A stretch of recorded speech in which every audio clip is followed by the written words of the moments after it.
Israel and Hamas agreed on Wednesday to the first phase of U.S. President Donald Trump's plan for Gaza, sparking celebrations by Palestinians in the coastal enclave in the early hours of Thursday morning.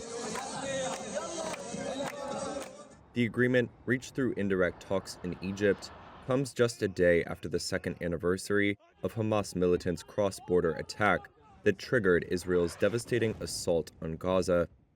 Trump said on Truth Social that the sign-off by Hamas and Israel on the first phase of the plan meant that, quote, all of the hostages will be released very soon, and Israel will withdraw their troops to an agreed-upon line.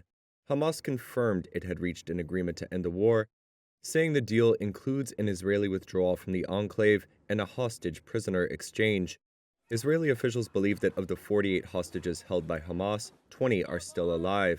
A Hamas source said the living hostages would be handed over within 72 hours of the Israeli government approving the deal. An Israeli government spokesperson said the hostage release was expected to begin on Saturday. The accord, if fully implemented, would bring the two sides closer than any previous effort to halt a war that had evolved into a regional conflict, deepened Israel's international isolation, and reshaped the Middle East. However, as has been the case with previous peace efforts, crucial details are yet to be spelled out, including the timing, a post-war administration for the Gaza Strip, and the fate of the Palestinian militant group Hamas. Two sources familiar with the talks confirmed that sticking points included the mechanism for the Israeli withdrawal, with Hamas seeking a clear timeline linked to the release of hostages and guarantees of a complete pullout by Israeli forces. The next phase of Trump's plan calls for an international body led by Trump and including former British Prime Minister Tony Blair to play a role in Gaza's post-war administration.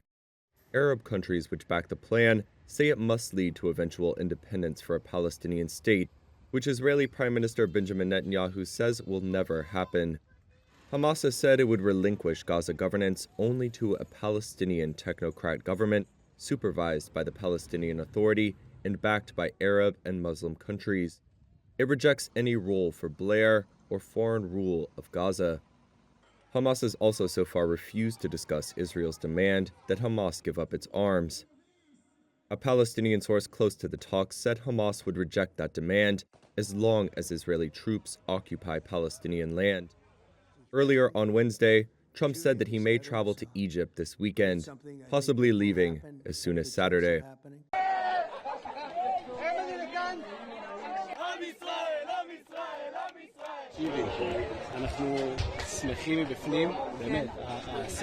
Truly, the joy is deep, but we have to be realistic.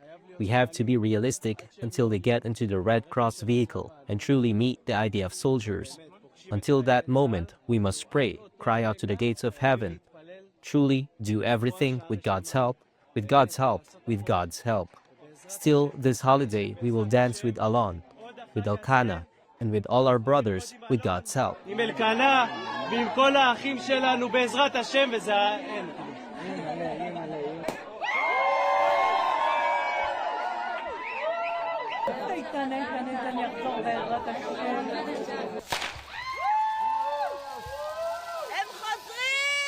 They want to say something. Is that right? All right, hold on.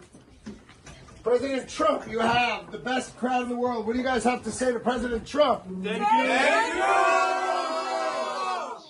Thank you very much, everybody. You did it. You did it. Wow. Thank you. This is amazing.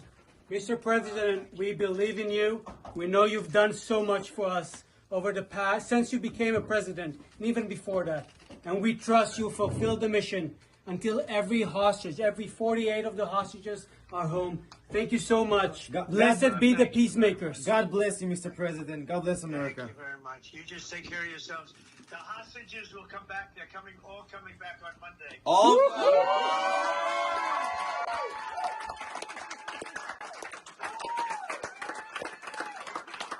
Thank you, sir. Thank you.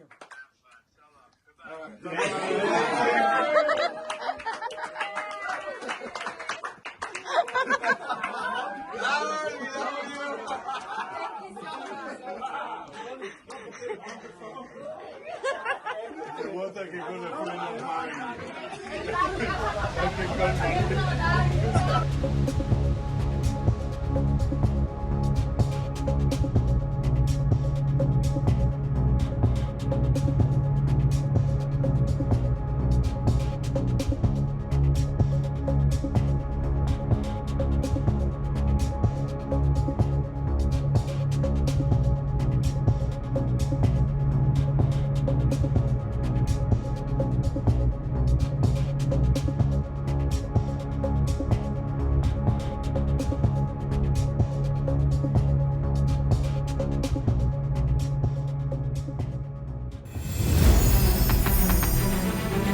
fighting so long and so hard that they don't know what the they're doing.